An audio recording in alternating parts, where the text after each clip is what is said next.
We'll get started in just a few minutes. Thank you for your patience.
Good morning, everybody.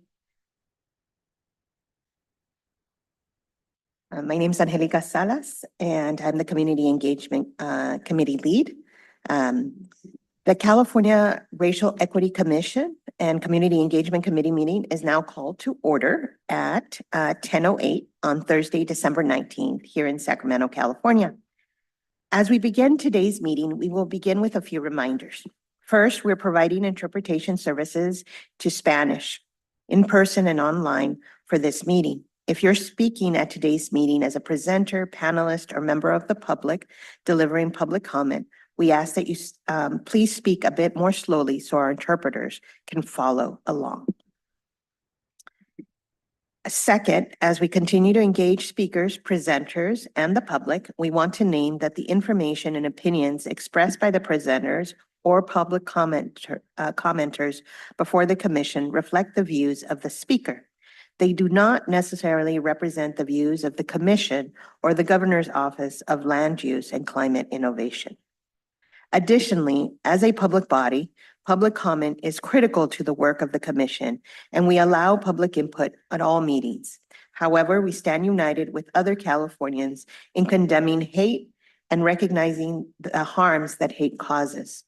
A hate act is a hostile expression or action committed in whole or in part because of a person's actual or perceived identities or characteristics, including race, color, disability, religion, national origin, sexual orientation, or gender, including gender identity, and/or because of that person is part of a protected group. The rich diversity among our population in California is one of the state's greatest assets, and we're committed to supporting and protecting all people of California.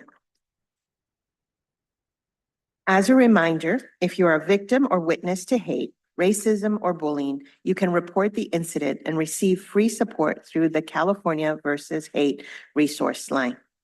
The hotline will help you identify next steps and help connect you to resources, including legal, financial, mental health, and mediation services.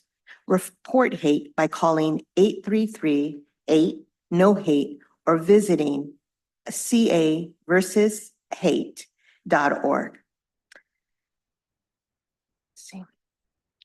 Our agenda for this meeting covers 8 agenda items. We have had hard copies of the agenda available in this room.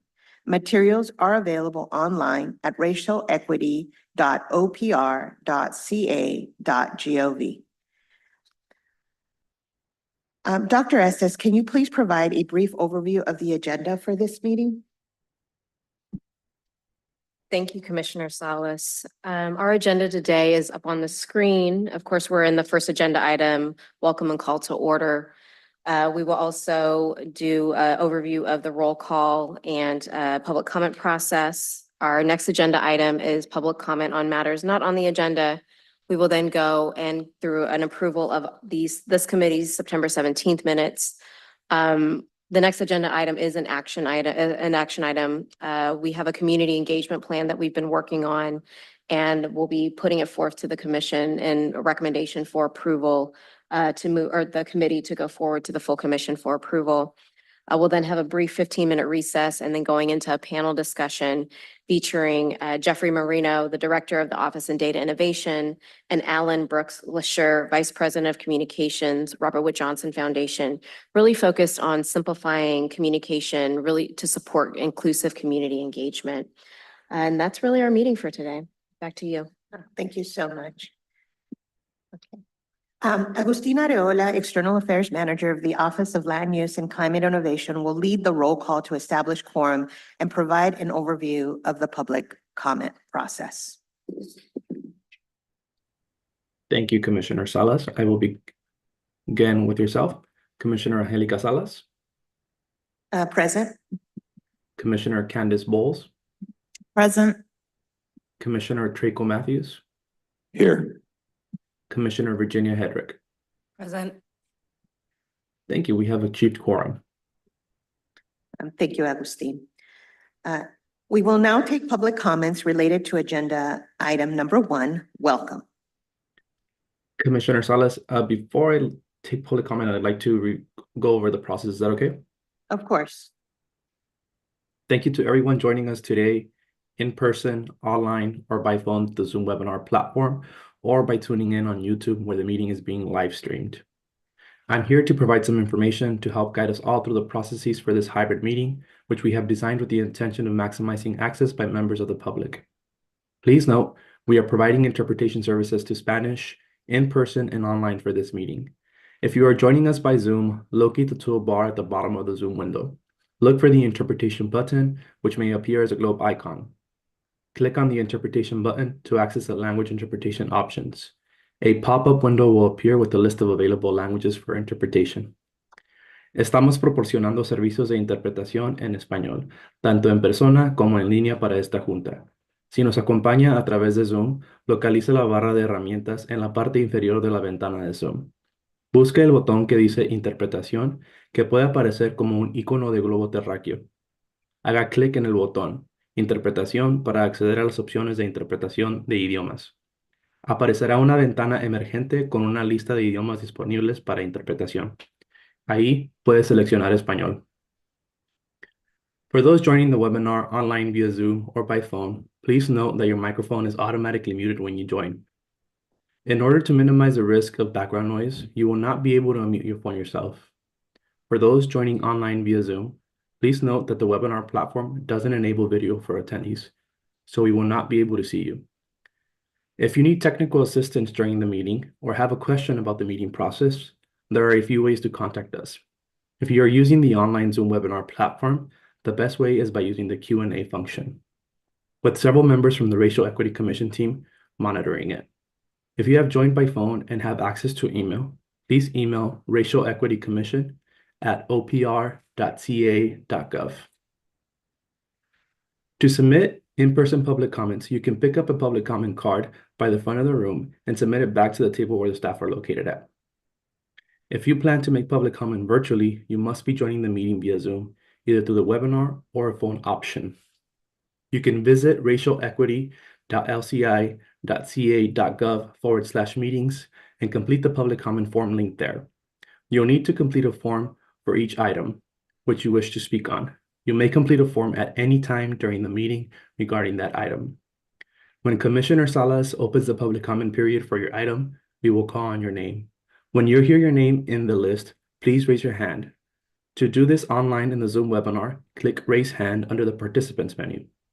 You can find that at the bottom of your screen. To raise your hand by phone, press *9. When it is your turn to speak, a member of a team will unmute your microphone. If you are online, you will see a window pop up alerting you that the host is unmuting you. You will need to click the option to approve unmute. After that, you can begin to speak. If you are on the phone, you will hear a recorded message alerting you that your line is unmuted. You can then begin to speak. Each speaker will have a maximum of 2 minutes to make their remarks, and speakers requiring or using translation services are allotted 4 minutes to facilitate full participation. If you're online, you'll see a timer pop up. Please monitor and wrap up your remarks accordingly. If you're unable to complete an online form but would like to make a public comment, please email racialequitycommission@opr.ca.gov. Thank you. With that being said, Commissioner Salas, there are no public comments for item 1. Back to you. Thank you so much. So thank you. As we move forward, we will now move into, before we move into the rest of the agenda items, we will first take any comments on items not on the agenda.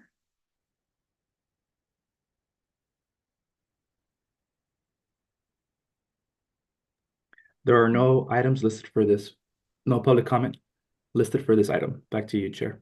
Looks like there's one public comment in the room. If you could come up to the podium here, that would be great. This is for items not in the agenda? Yes. Okay. This is public comment again for items not on the agenda. And we have the podium right up here. Good morning. And it's a mic where you'll have to press to make sure that you're on. There's the podium. Yes, please. Thank you.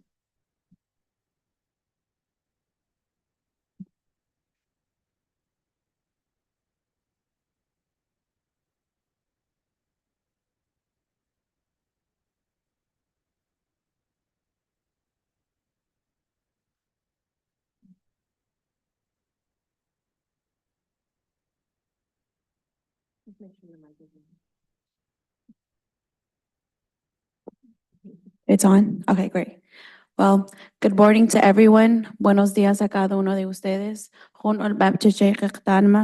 My name is Marta Calmo Ramirez. I am here representing El Tímpano.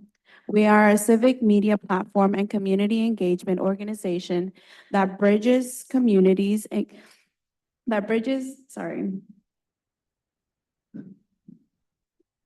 we bridge communities with essential resources in the Bay Area. I want to highlight that in East Oakland is the home to the fast-growing Todos Santos Hmong community in the region, one of the most diverse and underserved areas in the Bay Area. Addressing racial equity is linguistically and culturally diverse communities like this one is critical to dismantling systemic barriers. A common misconception about communities like the Todos Santos Hmong community from Guatemala is not that they are not interested in staying informed simply because they don't respond directly to our outreach methods, but at El Tímpano, we've seen the opposite to be true. When we post culturally and linguistically relevant comments like videos in Hmong with Facebook partners with our organizations such as Radio Balam, these posts consistently receive thousands of views. The engagement that us people do want to stay informed. The key is ensuring that the content and platforms align with the community's preference and needs. We've seen strong engagement in our Hmong-speaking communities in the Bay Area, where we have over 5,000 people who are already connected through our SMS platforms. And we see it through our in-person outreach. If people want to stay informed and connected with us, they can have the access to staying informed in Spanish and Hmong, and they could text our platform with the word OIR, O-I-R, to our phone number 510-800-8305. This is just one example of how we bridge the gap in engagement and make sure that the voices of our immigrant communities are heard, not only by us, but by our border communities as well. We ask that you take consideration these nuances when developing engagement strategies in linguistically diverse communities so that we can move away from the assumptions and focus on methods that truly reflect the needs and interests of these communities. We want to thank you so much for making space for this comment today in Hmong, Spanish, and English. And we look forward in working together to ensure all communities are seen, heard, and include the decisions, because these decisions to these communities are very, very important. Chon Tse, and thank you so much for this space.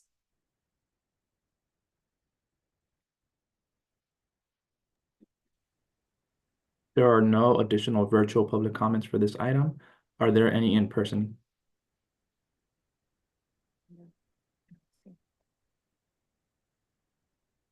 Thank you. That concludes public comment for this item. Okay, thank you so much. We will now transition to agenda item number 3, the approval of the September 17th, 2024 meeting minutes.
while rec-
Commissioners want to reflect on their community engagement through the meet and greet opportunities? Yes, I've had the opportunity to attend a couple of the community engagement sessions. The first one in Kern, as a host, and also in Oakland. And in reviewing the plan and the different sources, the research, I think it's mostly working. The one thing that I was looking for with this proposed plan was some flexibility, because I know from experience with the Racial Equity Commission, but also just in life, what works today may not work tomorrow, and what worked last year is not always the best way. And so I think that embedded flexibility is crucial to our long-term sustainability and success. And so because that is baked in, I feel comfortable about where we're headed. And I thought Candace brought up some good points about what we communicate, but I know that will always evolve as well. And so as long as we're open to that evolution, I feel solid about where we're headed. Any additional comments, Commissioner Hedrick? I would just like to add that I was part of the San Bernardino meet and greet. And one thing that really struck me at that opportunity was just how important it was to understand how racial equity plays out in different regions. And so while we're one California, each region and the way people experience their lives in each region matters. And so certain issues are more pronounced. And so I recall very vividly community members in that meet and greet stating how important it was that when we talk about racial equity, we think about an example, for example. One example was that in many instances, access, for example, to healthcare means that for some regions, there's maybe only one hospital that they can actually get to because it's just, it's not, they're urban, rural areas. And so just the ability to have access to certain safety net, healthcare, education really is defined by where you live in California. And so for me, it was just, I think, these meet and greets allow us to really understand the lived experience in California by where you, place matters. That's what I would underscore. Thank you for all your comments. It's been really a beautiful journey to be present and with community in those spaces. And as we move forward, I look forward to continuing that level of engagement and moving throughout the state. And if we can move to the next slide, please. I just want to provide a little bit of foundational background for the audience around really what is grounding our model for the community engagement plan. And we identified the spectrum of community engagement to ownership as really a framework to help us think about how we move not only ourselves, but also encourage the movement of government from really just informing or something being on a website to how do you then have conversations and consultation? How do you then involve them in decision-making? How do you create collaboration in those spaces?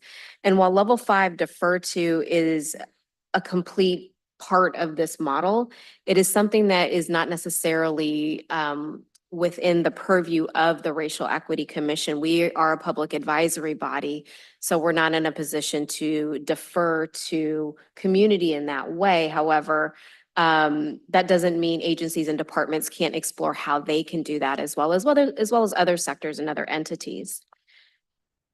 Next slide, please. And the strategy, this is just a high level outline, and I believe the plan itself or the draft plan is posted online for review. But we've broken it down into 4 phases.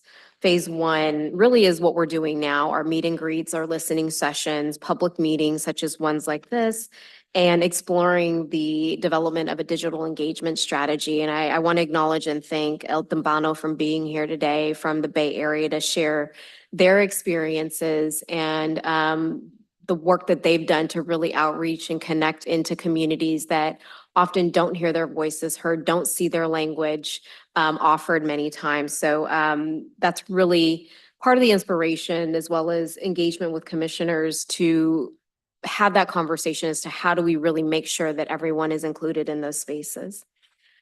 Phase 2, we'll be moving into once we develop out a fairly solid draft of the framework, is to go back to the communities that we visited previously and share with them what we heard. And we have, you'll see Raven Tahara here occasionally getting up and doing some drawing.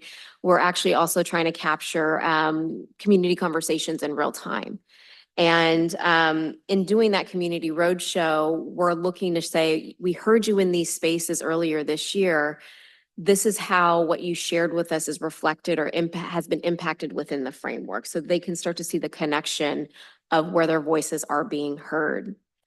Our next phase, phase 3, we are going to be recommending, staff is going to be recommending a public comment period, a 30-day public comment period for community as well as advocacy organizations and other entities with vested interests to spend time with a full document. When you come to these meetings, you kind of are seeing bits and pieces, but not how it's all starting to come together. And hopefully this afternoon, you'll start to see a little bit more of how things are coming together. But the public comment period for folks to really sit with the document actually provides a really unique opportunity that isn't often offered in government spaces. The feds typically do it through the Federal Register. I'm not really aware of anything like that in California, but I think it's a really important opportunity because of what our charge is and who we are asked to impact. And finally, phase 4 is ongoing engagement. And I anticipate as the commission and particularly this committee deliberates on what are best practices for community engagement, how is that embedded within the racial equity framework, we start to then implement those ourselves and grow upon what we're actually doing. And so I wanted to make sure folks were aware of the strategy that we're putting forward. Also integrated within the plan, if you can go to the next slide, please, are key measurable goals. There's several that are listed out there, but we wanted to make sure that we're holding ourselves accountable. So one of the things that we are required to do through the executive order is to host quarterly listening sessions or meet and greets and community stakeholder engagement. We are planning on returning to at least 60% of communities visited. California is a huge state and, between figuring out writing, doing commission meetings and making sure we're engaging community, we don't want to set ourselves up to not be able to meet everyone, but we want to make sure we give ourselves an attainable goal. I'd like to try to make it to 100, but I'm only one person with a staff of 5. So, and our commissioners are also very busy. So we're going to come up with a strategy to ensure that we are touching as many communities as we can in late summer 2025. And finally, one thing that we haven't quite done is really evaluated our own community engagement. And I think one thing that we should really think about is what is our own strategy to understand how we can do better in community engagement. It's an opportunity for continuous improvement. So I think identifying like, what is that tool that we can is it a survey? Is it a couple questions at the end of a community engagement session, a listening session that we ask and engage community with? And in terms of next steps, the next steps is one, presenting a recommendation to the committee here for consideration and approval. If the committee does approve the plan as is or with changes, it will be presented to the commission this afternoon for full approval and adoption. And then moving into implementation, I think we've already been kind of implementing this work, but having something, a guide, something that we can measure ourselves on and to hold ourselves accountable to is, I think, a really important product. And with that comes fundraising and likely also establishing contracts to support this work moving forward. So with that, I will turn it back over to you, Commissioner Salas, for any discussion, edits, comments, reflections. Happy to take any of that. Thank you. So we'll now open it up to our commissioners to provide feedback and to discuss the plan as created, with actually some of your feedback and conversation prior as well. Thank you, Dr. Estes, for the overview. I just want to highlight, I know we've had conversations about how we reach Indian country, specifically tribal communities in California. And I think for those listening, I know we have attempted and we have invited tribal leaders to these meetings, the full commission meetings, and we haven't quite been successful in getting folks in this room. And so I just want us to think about that in this committee, how we do targeted outreach for hard to reach communities like American Indian Alaska Natives in California. And I'm sure there are other communities in California that we're not thinking about or that we are thinking about but aren't here. And so I don't know that needs, I would like it explicit in the community engagement plan, but I think even something about what we'll do to engage communities who aren't being reached. Thank you. I appreciate that, because one thing that our host agency, the Governor's Office of Land Use and Climate Innovation, we recently brought on board a tribal consultant that we are going to, we've scheduled some time with in the new year to kind of lay out what are the meetings. Let's look at what are the tribal communities we'd like to invite. But you're absolutely right. It is broader. If you'd like to see that a little bit more explicitly in here, that's something we can definitely make sure that we include. Commissioner Knowles. I think related to that, and some feedback that we received last night is even in groups that we identify, if we haven't disaggregated the data and made distinctions between groups that have, we can't lump people into Asian without considering different aspects and different regions. So I think just thinking about how we using the data to look, disaggregated data to look at our community outreach plan would be helpful to getting underrepresented groups in our evaluation process. So let me make sure I'm understanding. potentially looking at the data, the communities that we're going to, and even engaging with local community-based organizations to understand what are, or who may be the underrepresented communities that may not kind of naturally attend, but really looking at the data and engaging community and understanding that and making sure that we do targeted outreach to be inclusive.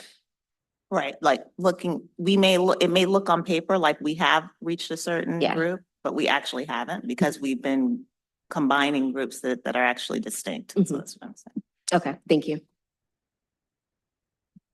Yeah, one event I was blessed to get to be part of was just a couple of weeks ago too in Fresno. And it was in partnership with two other commissions. And I love that direction, but we had, I think, 7 different languages there. And one of the things that did jump out to me, I was speaking to folks at the Spanish speaking table, but we did have just one person who was there who happened to speak Mixteco, and then they had someone and she had a lot of feedback and a lot of comments. And so they put her at the Spanish table, but that really wasn't her language. And so I love that we are thinking about this. That said, I also want to go to, I think it's a maxim of something like perfection can be the enemy of great. And so when I compare what we are doing with the Racial Equity Commission, what we're doing in community engagement, what we've done to date, it is much better than what I have seen from most other state departments. They did a lot of good community engagement work with California Jobs First, but that's not an established commission or office either.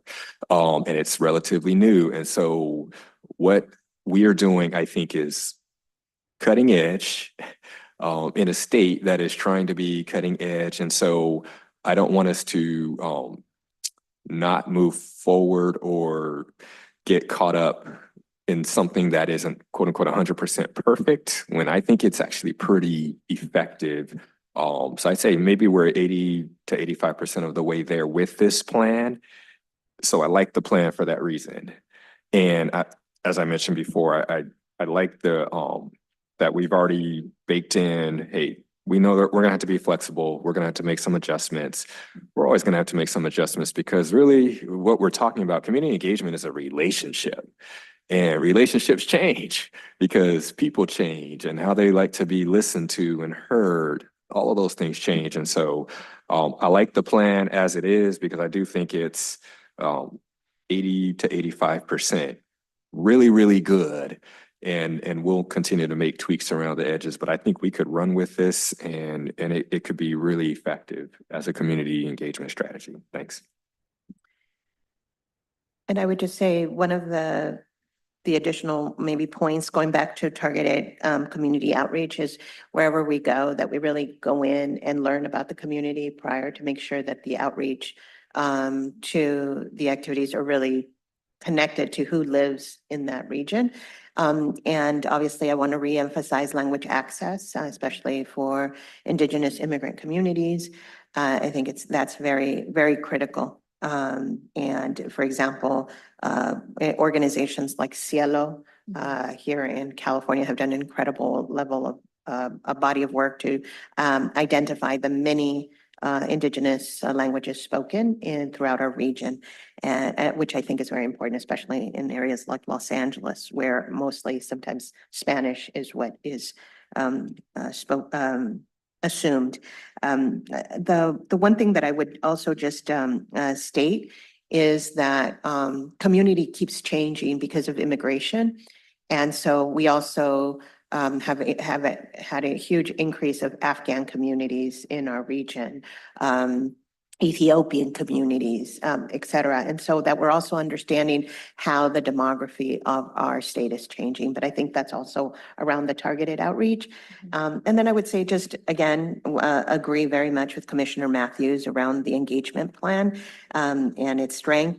I would just say that we're learning, and I love the flexibility part of this plan, which is also that part of what we need to do is document towards the future. What are we learning every time that we're going and having these conversations that we didn't know before? How is it documented so that it informs not just our processes, but the processes of other commissions in the future? Any further discussion on this item? Okay, so For um, clarification, mhm. Commissioner Salas, I just want to make sure I'm hearing mhm, a couple elements to add. Mhm. So one, we want to have a specific call out around targeted outreach and emphasizing what Commissioner Bowles has shared around ensuring that level of data disaggregation to make sure that we're accounting for all communities and ensuring targeted outreach to those specific communities that might often get missed when lumped in. Mhm. You know, I know we do call out language access in here. Would you all like to see a specific call out around just our populations evolving and changing through immigration? Yes, Okay. absolutely. Okay. All right, so those are, I guess, edits to. And then I would also just say a process of documenting. What are our lessons learned? Okay. That we, you know, we're just documenting our own learning. Okay, I just want to make sure I'm clear as to what these recommended changes are. If you, should you approve this plan so that we make sure that we're clear on what the full commission will hear this afternoon. Exactly. Thank you. Thank Thank you you. so much. And I think before we vote, I'm bringing this proposed community engagement plan to the full commission. During this afternoon's commission, we would first like to take any public comments related to agenda item number 4. Thank you, Commissioner Salas. As a reminder, you may submit a virtual public comment card by visiting the link that was just dropped in the chat. You can also pick up an in-person public comment card at the back of the room and return there once you have filled it out. You will need to submit a public comment card for each item on which you wish to speak on. We have one virtual public comment and one in-person for this item. We will begin with in-person public comments first, followed by virtual public comments. Each speaker will have a maximum of 2 minutes to make their remarks. Speakers requiring or using translation services are allotted 4 minutes to facilitate full participation. If you're online, you'll see a timer pop up on your screen. Please monitor that and wrap up your remarks accordingly. For the in-person, when you hear your name, please line up by the podium in the order your name is called. Our first in-person speaker is Vince Elias. Vince, when you're ready, you may begin your public comment. Good morning. My name is Vince Leus. I'm a program manager with Prevention Institute, also a member of the California Racial Equity Coalition. First, I just wanted to express our appreciation and applaud the committee and the staff for the creation of the community engagement plan. I think over the past year, I personally have just been so impressed with the community meet and greets that have foregrounded each of the commission meetings. And I think it's been such a great way to build trust and build relationships with communities across the state who don't typically get to meet with government bodies like this one. And so I think, you know, they also set the tone for the work that happens in these committee meetings and in the commission. And to see the culmination of this engagement and trust building through the engagement plan, again, just want to commend the committee and the staff for this plan that can really be used as a model for engagement in state government. One suggestion I wanted to offer for the plan was, as I was reading through it, I thought, you know, it'd be helpful to include a really clear definition of what community means for this commission. I think in particular, you know, this commission is focused on engaging and building trust with Black, Indigenous, Latina, AAPI, and other communities of color. And within that, I think also wanting to acknowledge and understand how the intersection of being a person of color, how that sort of interacts with identities, including, you know, being LGBTQ+, being an immigrant, and, you know, all those communities that have been historically excluded from state government spaces, procedures, and dialogues like these. And so, again, just wanted to recommend, you know, defining what community is for this commission and what community is for the framework and who it's meant to ultimately benefit. So thank you.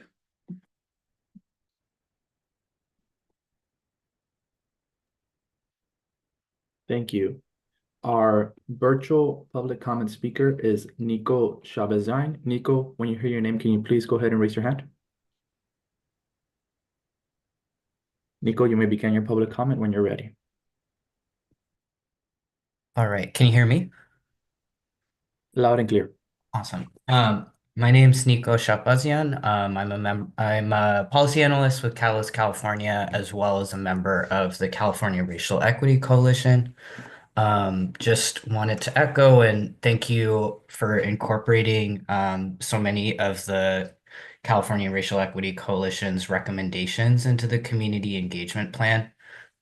We are really excited to see the spectrum of community engagement framework being applied throughout the plan, and just want to encourage its inclusion in the racial equity framework as well to model co-governance with communities. I think this community engagement plan really demonstrates how state governments can meaningfully engage communities at the furthest levels of the spectrum. And it's so important to see a roadmap for in-person community sessions, publicly disseminated summaries from the sessions, a digital engagement strategy, and a roadshow to demonstrate application of community feedback, a process for developing an evaluation tool to measure outreach efforts, and an action plan to make engagement ongoing and sustainable. For the listening sessions in phase one of the plan, it could be beneficial to maximize outreach time by offering some kind of online option for any regions and demographics that the commission can't visit in 2025, such as the Central Coast, east of the Sierra, San Diego County, and north of the Bay Area. But overall, just really thrilled that the commission is modeling how state government can and should authentically engage diverse communities across California, especially the most hard to reach communities. And just want to thank you for setting a new standard for what community engagement should look like in decision-making processes. Thanks.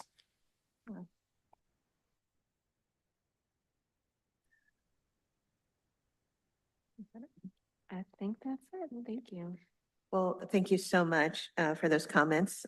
Fills our heart and also inspires our work forward. So thank you so much. May I have a motion and a second to bring this proposed community engagement plan to the full commission during our today's meeting, December 19th commission meeting? I so move. Okay. Can I have a second, please? I second. Could you do the roll call, please?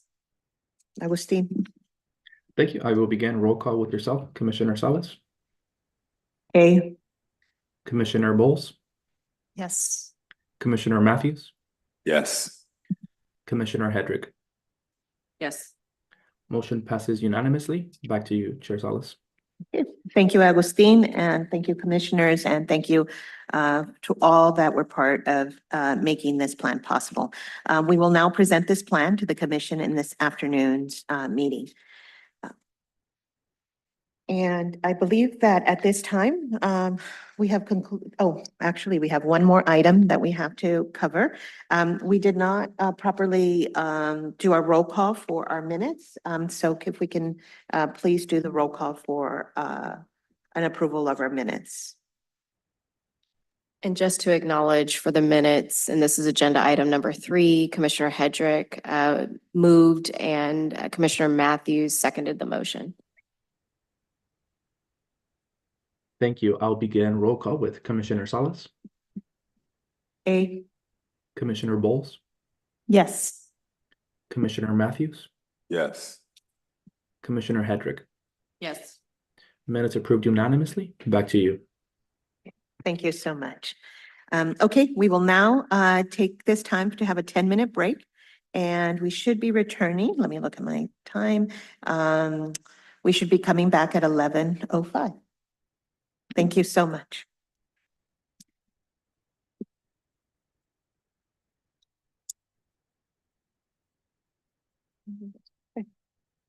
Good job on the panel.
If the document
a big red button, I will recess.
two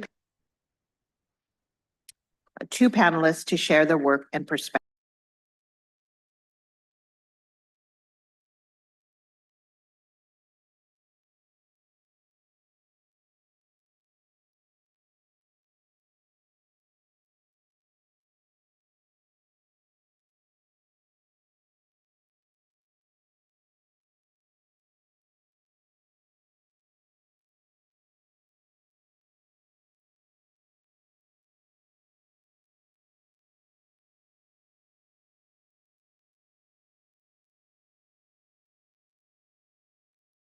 Virtual as well as in-person audience for your patience as we manage our tech challenges. I'm excited to have Jeffrey Marina here with the Office of Data and Innovation, and I'm thinking about all the authentications I just had to do to make sure that we could stream this live. And, today here, we've done quite a bit of work with our Community Engagement Committee.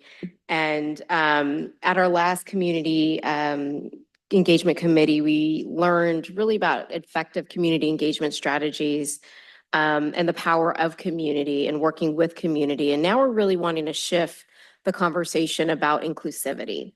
And a lot of that comes through simple communication and accessibility. You've heard us talk about language access, but this is really about plain language.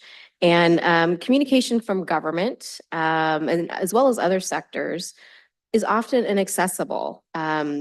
Whether we're using jargon, acronyms, speaking about complex things, and not really talking about the what. And I think about even a time, and I think Commissioner Matthews mentioned this when we were in Fresno and had a community meet and greet in several languages. And I'm looking at the slides and it's kind of an overview of all the different commissions. And I'm like, community doesn't understand what we're about to do and what we're here for. And, spending time trying to scribble, what is it that this commission is really here to do? We're here to listen, we're here to learn. And how do we take that information to make what government does better for communities? And we're really hoping this conversation really demonstrates the importance and the feasibility of thinking about plain language and simple communication. And I want to say we started talking about this as it relates to community engagement, but it's actually more broader. And I think how we actually do our strategies. And I want to do a quick introduction of our two panelists. And Alan, welcome from the East Coast. Good to see you on screen there. We have Alan Brooks LaSure, the Vice President of Communications at the Robert Wood Johnson Foundation. Mr. Brooks LaSure brings more than 20 years of communication, management, and policy experience. He advances the foundation's mission by leading a consequential communication strategy that spurs mindset changes and drives policies that foster health equity. And with me in person today is Jeffrey Marino, as I shared, the Director of the Office of Data and Innovation. He was the Deputy Director for Strategy at the Office of Data and Innovation since 2022, where he's served in several roles since 2020, including Deputy Director of Service Innovation. Jeffrey was a data journalist and digital marketing consultant from 2018 to 2020 for a variety of publications and technology companies. Please join me in welcoming our esteemed panelists. So we're going to jump in here heavy and fast and wanting to really ground our conversation. And so this question is for the both of you. Can you explain, and I'm going to go with Alan first since you're on the screen, can you explain the necessity of using plain language to engage communities equitably? So first off, thank you to the commissioners, to you, Dr. Estes, and the commission staff, and for the public, just for this invitation to just be in this conversation with you all about how we communicate and how we share. It's important because our communication is supposed to do something. So when we go to listen, when we go to be in conversation, we believe something is going to happen on the other side of that conversation, even if it's just stronger bonds. And if we go into conversations speaking in secret code word language and jargon, we're actually creating more distance between us and members of community with whom we want to be in partnership with. And it isn't out of malice. It's because we immediately slide into it. when we refer to our own sectors. And I have seen situations when you don't do that, you can't achieve the goal of helping to partner with communities in the way that they are seeking and that we are seeking as well. Thank you, Alan. Jeffrey, what are your thoughts on using plain language to engage communities equitably? Thank you. Likewise, I would like to thank you, Dr. Estes, and the commission for inviting me here today. I'm very honored to be part of the conversation.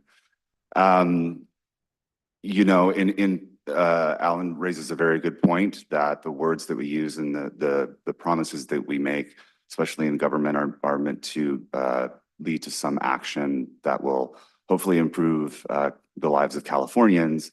It also, I think, is critical when we use the word necessity to think about the trust that it engenders with with the people of the state of California. Not just trust, but also really compassion and a recognition of each other's humanity. With all of the bureaucratic language and the alphabet soup that we live in every day in this environment, there is an echo chamber of communication, a secret code, right, that Alan mentioned. And so I think what's important is that we are clear that we are making the effort, doing the hard work, and investing in what it takes to ensure that we hear one another when we say we want to or we need to meet folks where they are. That means that we need to be able to communicate clearly. We need to be able to listen and respond.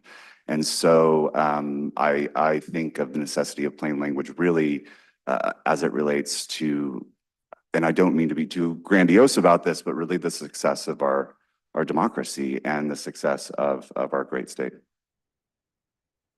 Thank you, Jeffrey. And Alan, Robert Wood Johnson recently released a structural racism and health messaging guide, which included health equity graphics, emphasizing the need for graphics around the same subject to increase accessibility across larger audiences. Can you speak to the importance of visual messaging for accessible communication? Yes, absolutely. I think that we underestimate the power of visuals. And one of the things that the research consistently says is that the power of metaphors, it really allows us to cut across a lot of barriers and allows us to cut across distance from different communities. So talking about one of the metaphors that we use in talking about structural racism is that there are two bridges. One bridge was built to lead people to healthy communities where doctors respect you, where you're thriving. And another bridge was intentionally built with barriers that include toxic waste dumps in their neighborhoods, no access to high quality foods. And what we say is both of these bridges were built on purpose. And the good thing is, since people built them, people can rebuild a new bridge where everyone is able to access all of these things. We tested pretty extensively on what metaphors would resonate most with people, and the bridge is the one we landed with. But it just speaks to this power of a lot of times we focus solely on the words, and the words are really important. But our images and our graphics are saying something too, and sometimes they're in conflict with what it is that we're saying. That is super powerful. And I think about even in how we're thinking about designing out a racial equity framework, what does it mean to have those types of visuals to create that bridge? And the fact that images, and sometimes when I'm out public speaking and I show images, I talk about how much it can communicate without even saying a single word. Jeffrey, you have described yourself as a data storyteller. What is the importance of storytelling in making the complex language of data more accessible? And how does the tools that are available at the Office of Data and Innovation, like Plain Language Equity Toolkit, help facilitate that level of accessibility in storytelling? I have so much to say on this topic, so just cut me off if I'm going over. I actually want to just take a look back at the insights that were just shared around visual communication. And, you know, at the Office of Data and Innovation, part of our work, a major part of our work is to do human-centered design and government services. And in that, we have experts in visual design, experts in content design, and it's really our content designers who have driven the plain language efforts, both on the projects that we've been involved in, but also statewide with the plain language standard that we've been able to implement actually as part of the governor's executive order on equity.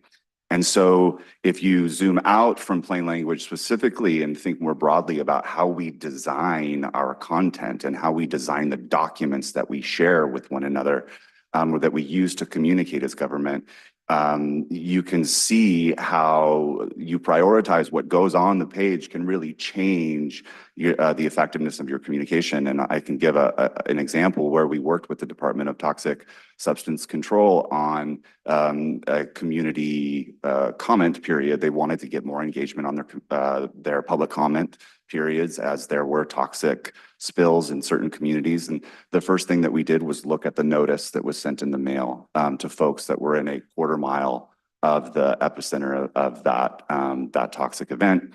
And at the very top of the document, it says community update in all capital letters.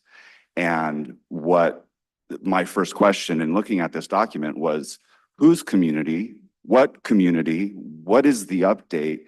This sure sounds, does it even sound important? I'm not sure.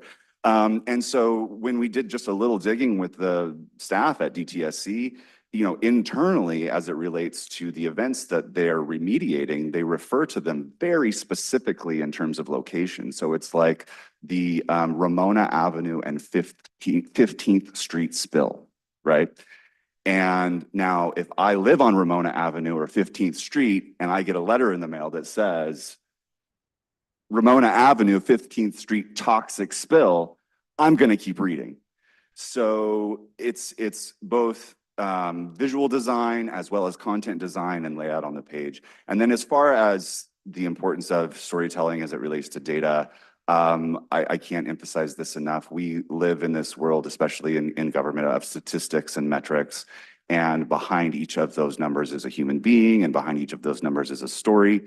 When we look at data and analytics at the Office of Data and Innovation, we consider the data a signal in the noise. And if you are actually to learn anything about what that signal is saying or highlighting, you have to go deeper. You have to have a conversation with the folks that are sending that signal out, right? And so likewise, if you want to inspire any action based upon that data, you have to tell a compelling story. And you can't do that if you don't talk to the people who are reflected in that data. Yeah, and that's the beauty of, what real data isn't just numbers. And I think it's the human that stands behind the data and having those engagement and those conversations. I think we often rely so heavily on the number and not really the story of the person behind that number. And thank you for kind of highlighting that. And I wanted to pivot just a little bit around, and you've talked about meaningful community engagement around plain language. And I was curious to get your thinking about how do you broaden plain language, and I highlighted this in my intro, from community engagement really to becoming a standard form of communication. Like, how do we not just only do it with community, but heck, do it with each other? Yeah, and we did establish a standard. Plain language in government has a pretty interesting history, right? Under the Obama administration, the Plain Language Act was passed. We do have legislation on the books in the state of California around requiring the use of plain language in government documents. But in all of that policy creation, there's no benchmark set. There's nothing to measure it by. And you can imagine that it would be very hard to get and it must achieve this reading level into law, because of all of the competing forces that you would have that say, no, you can't, like, we could never meet that standard. We're attorneys. You can't make the Office of Administrative Law meet that standard. And so in setting a standard, we are able to clearly communicate the need and the necessity, create that benchmark because we have the flexibility. As we've released that standard, which is that all public-facing documentation in the state of California needs to be at an 8th grade reading level or below, that we've seen incredible adoption. We've released trainings that go along with the standard to enable our state staff and state departments to implement that. And by and large, we're seeing folks from, by and large, the frontline staff, it's a free training. And encouraging them one step at a time.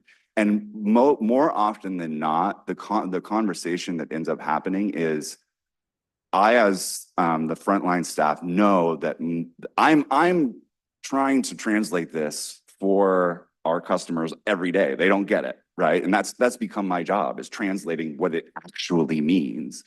And then the conversation with our team becomes more, how do I convince my boss, or how do I convince the legal team in our department to actually institute this in an ongoing and sustainable way?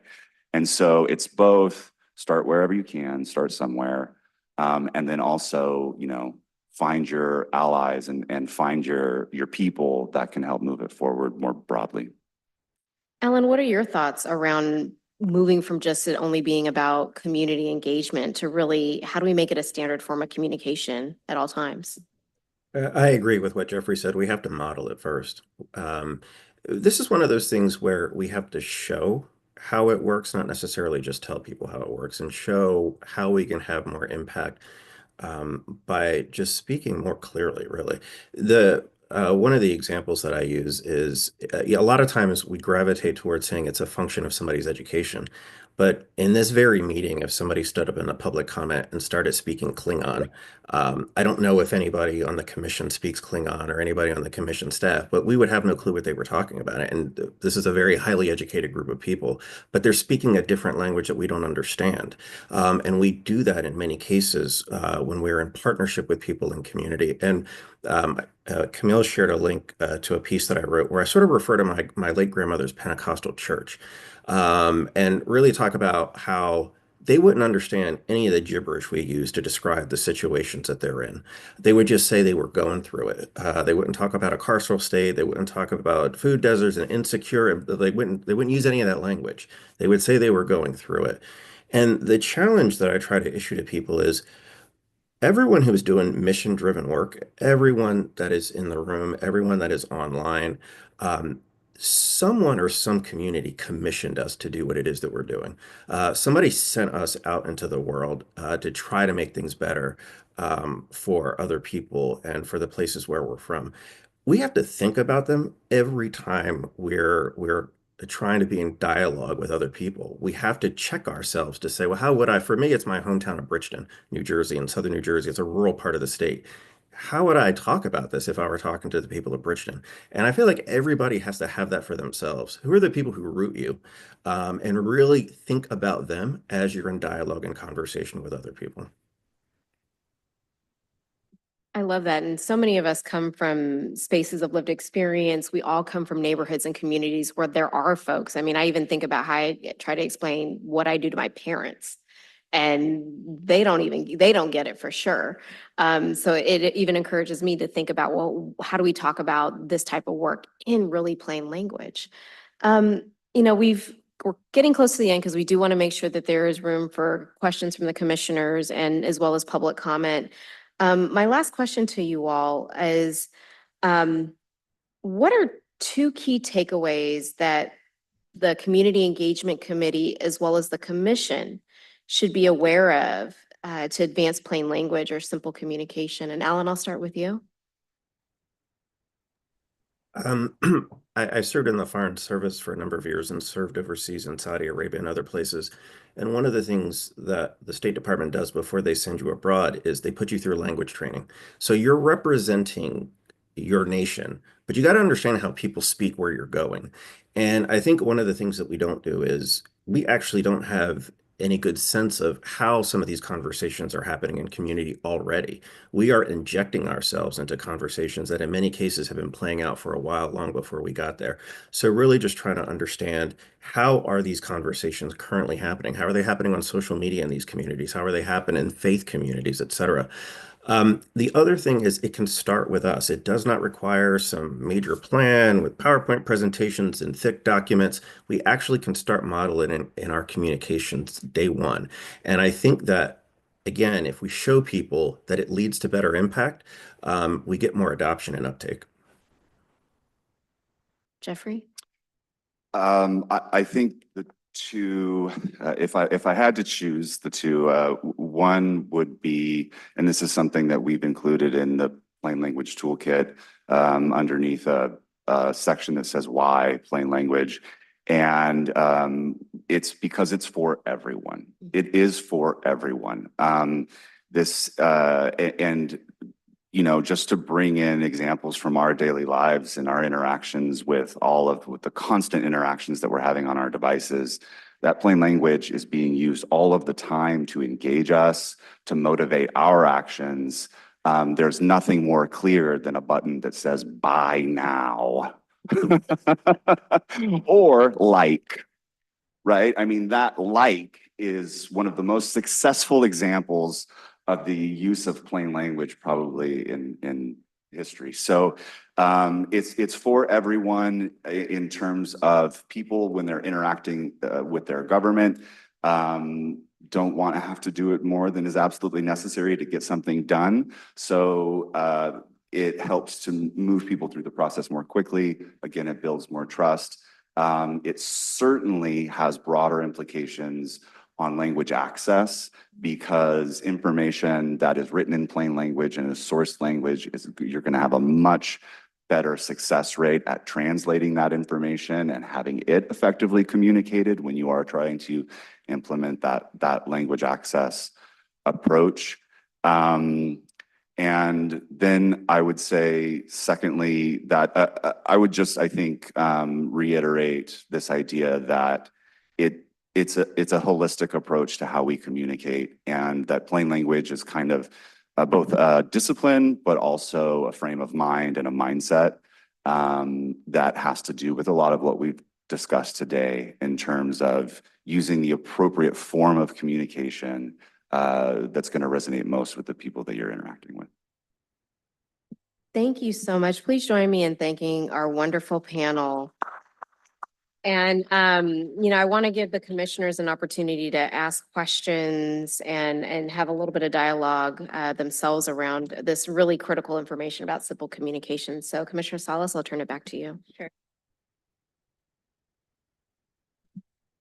Thank you so much. That was fascinating and so important.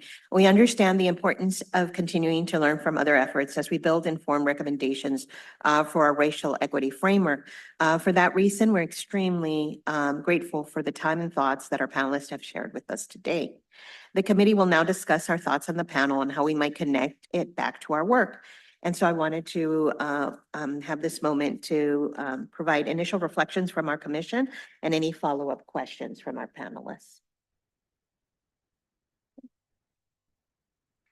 No, thank you so much for your good insights. And I love how you modeled using plain language, because I know this is very technical, but you both spoke in a way that was very accessible for me. And there were several things I took a lot of notes from what you shared, and a couple of things jumped out. And one is just so I love what you were saying, Alan.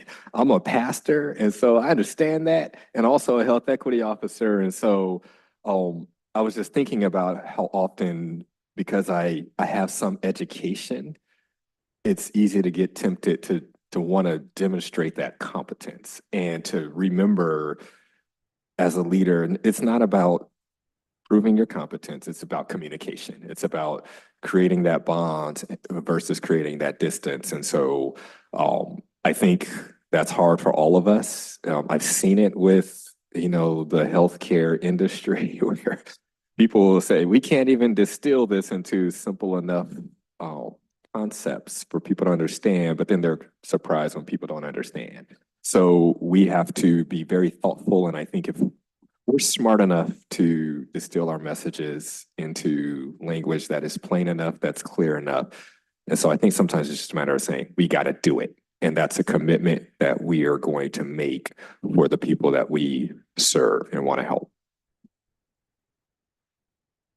Commissioner Hedrick?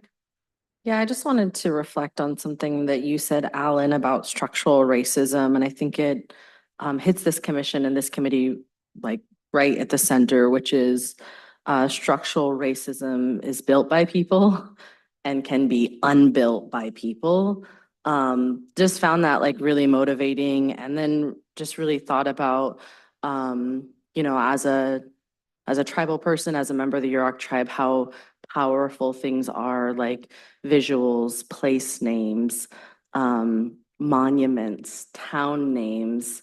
I think so often folks take that for granted, how powerful those are and how they are literally structural racism that we all acknowledge and tip our hats to every day that uphold very racist concepts and structures. So just wanted to reflect on that. Other reflections. Maybe I'll take this opportunity also to thank both of you. You reaffirmed many of the ways that in my daily work as representative also of immigrant rights organization, how important that is to talk about constitutional and civil and human rights. What does that really mean in your lived experience, and how do you exercise them most importantly? One of the, and I had more of a question for you, Jeffrey, is this idea of, and you said it might be an exaggeration when we talk about democracy, but I actually don't think it's such an exaggeration. And just some of the thoughts around some of the ways that the choices that are put before us in voting and in engagement of that type, sometimes are so complicated in the written form that they distance us, and I really love this point that was shared, they distance us from the very outcome that we're trying to get to, and they distance us from people. And so unwillingness to participate, but just a little bit more about maybe even some thoughts about what we could do to, in some countries, you have pictures and you just put an X, you don't read, 3 paragraphs or 2 pages about what that subject matter is. Yeah, I think this goes back to we have to make the investment. We have to be rigorous about it. I think it's really interesting when you consider the fact that whenever there's a special election or propositions on the ballot, we have this great public service and national public radio, local public radio, who does that work of translation for us, right? Hey, here's what that booklet that you got in the mail really means. And I think that it is getting better. I think that booklet that's coming in the mail it is a little bit better. But we can, and I think that just that portion of the democratic process and keeping it as strong and thriving as we can is going to be is going to take a lot of really thoughtful and meaningful engagement with our communities. Because there are already so many barriers. There are so many barriers in terms of not having the time. I mean, this innovation of early and mail-in voting that has resulted from the pandemic is probably one of the greatest gifts that crisis gave to our democracy. And there's no reason why we need another crisis in order to continue to innovate in the way that we include people in that process. And as it relates to plain language and plain language in California state governments specifically, I think that we could start with our legislators. We can continue to preach this gospel, and we can also continue to enable them. That's part of our responsibility at ODI that I will gladly carry forward, enable them. So when that book that comes in the mail, it doesn't need translation, that it comes translated as much as we can. And that's the other thing that we have to keep in mind as well, right? Is that in terms of starting somewhere and doing our absolute best is so important, especially in the state of California, because we are so vast, we are so geographically diverse and ethnically and racially diverse, that can be a barrier to ourselves in terms of trying to make change and trying to connect more. But if we can do it just one step at a time, we're doing good. Thank you so much. Any other comments from our commissioners? Okay. We will now, I think, go on to take any public comments related to this agenda. Agenda number 6, our panel discussion, simplifying communication to support inclusive community engagement. Thank you, Commissioner Salas. As a reminder, you may submit a virtual public comment card by visiting the link dropped in the chat. You can also pick up an in-person public comment card at the back of the room and return it there once you have filled it out. You will need to submit a public comment card for each item you wish to speak on. We have received 1 virtual public comment and 1 in-person public comment for this item. Each speaker will have a maximum of 2 minutes to make their remarks. Speakers requiring or using translation services are allotted 4 minutes to facilitate full participation. If you're online, you'll see a timer pop up on your screen. Please monitor that and wrap up your remarks accordingly. Whether you're online or by phone, Commissioner Salas or staff will notify you when your time is up. After that, we will mute your microphone. You do not need to take any additional action. Our first in-person public speaker is Malena Dalla. Malena, please step up to the podium and you may begin your public comment when you're ready.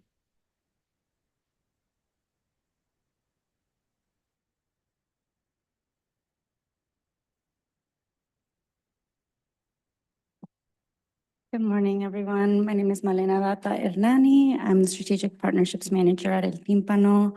And I wasn't planning on submitting a public comment, but I was really inspired by this panel discussion just because of the nature of the work that El Tímpano does. I really appreciated this sense of plain language being a mindset. And I think that's something that we think about a lot when we meet with our folks on the ground, our community members. We source news from them, and that fuels our newsroom. And the way that we do our plain language news is via text. So we have certain parameters like 750 characters. We have to make things very plain. Oftentimes we have to detract folks from using links in messages. And when we think about plain, we're thinking about the content of the communication as well. So for our folks that we serve that are Mayan Latino immigrants that are mostly low income, that maybe can't read or write, we're thinking, how can we get this information to them in audio form, in video form, in very simple text? And when we're communicating with them, are we talking about cost? Are we talking about paperwork requirements? Are we talking about eligibility requirements? Is there someone available on the phone related to the service that can pick up and speak the language of the person reaching out? For us, that's what it means to be plain. So sometimes there's sort of this juxtaposition of what's plain sometimes means what's most detailed and what's most relevant. And what else did I want to share? One of the things that my colleague Martha mentioned earlier today is also thinking about plain language, not just as written language, thinking about indigenous languages such as Todos Santos Mam, that is a spoken language. What does it mean to be plain? Oh, and my time is up. And that's it. I just wanted to share those thoughts. Thank you. Thank you so much. Thank you. For virtual public commenters, when you hear your name, please raise your hand in Zoom. You can do this by clicking Raise Hand under the Participants menu, which you can find at the bottom of your screen on the Zoom platform, or by pressing *9 if you are joining us via phone. Our first virtual public commenter is Vivila Blossoming Bear. Vivila, you may speak whenever you're ready.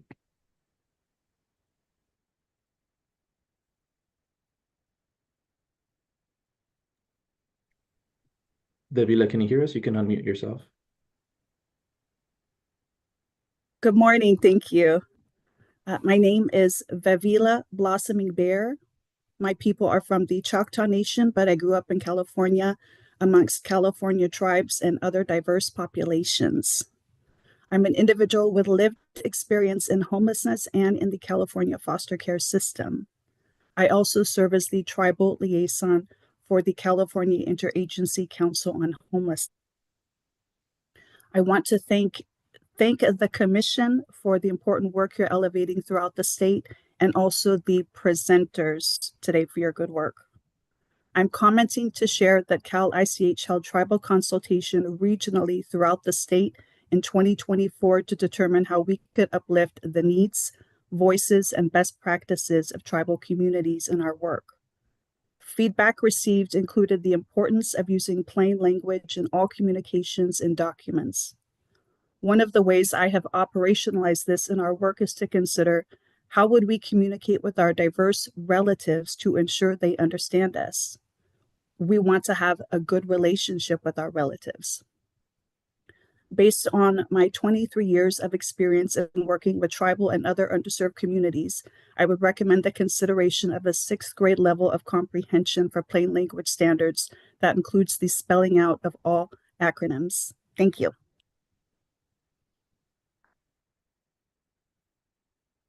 Thank you. That concludes public comment for this item. Thank you so much, Agustin. I would once again want to thank Alan Brooks LaShore, Vice President of Communications for Robert Wood Johnson Foundation, and also Jeffrey Marino, Director of Office Data and Innovation, for joining us today and for just offering your very important thoughts and for the public comment provided. We will now move to agenda item number 7, which is next steps and staff action. Our discussion today covered a wide range of topics and ideas related to equitable community engagement strategies. We would like to engage commission staff on digging further into key areas that will support our future meetings and progress. From today's discussion, we've already identified the following items. We will present the proposed engagement plan that we voted on to the full commission for consideration later today. We agreed that our community engagement plan, we would further strengthen areas around tribal outreach, really think through targeted outreach, especially in the diverse geographic communities, disaggregation of the communities, further strengthening language access, especially as it relates to Indigenous immigrant communities, that we become aware of the changing demographics and community through immigration. Are there any other items that the committee would like to propose as next steps for staff action? So hearing none, we will now ask Dr. Estes if to just have welcome your thoughts on this set of staff actions and just in terms of any next steps on that regard. Thank you, Commissioner Salas. This is all very feasible and, you know, again, I think I appreciate the flexibility that Commissioner Matthews lifted of how we're evolving this plan and the idea that we have to kind of work towards inclusion, ensuring that we're doing stuff that works and keeping it moving forward. So definitely can be flexible and we'll look to incorporate those items. Definitely. And I think about the framework and also just the conversation about visuals, data, visuals and just plain language and how that's going to be formulated in that way as well. So thank you. So thank you, Dr. Estes. These items will be instrumental in moving our work forward, and we look forward to reviewing them in our future meetings. Please.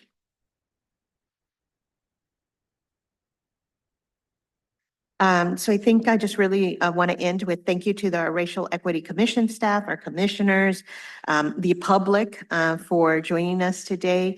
This brings us to meeting adjournment, and may we adjourn the meeting by common consent.